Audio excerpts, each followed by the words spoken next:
వరంగల్, ఖమ్మం, నల్లగొండ పట్టభద్రుల MLC Congress party అభ్యర్థి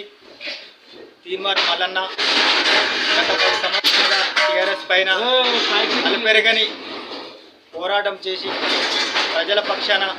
బడుగు బలహీన వర్గాల పక్షాన ప్రశ్నించే గొంతుగా నిర్వీర్యంగా పోరాటం చేసిన తీర్మార్ మల్లన్నను చట్టసభలకు పంపడం వలన యువత కోసం, మహిళల కోసం, వృద్ధుల కోసం, అణగారిన ప్రజల కోసం పోరాడే వ్యక్తిగా, తెలంగాణ రాష్ట్రం మొత్తం తిరిగిన వ్యక్తిగా, గతంలో కూడా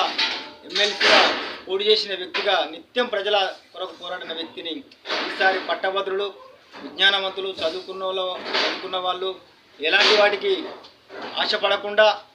స్వచ్ఛందంగా తీర్మార్ మల్లన్న 2వ నెంబర్ గుర్తుకు ఓటేసి గెలిపించాలని కాంగ్రెస్ పార్టీ పక్షాన మేము కోరుచున్నాం.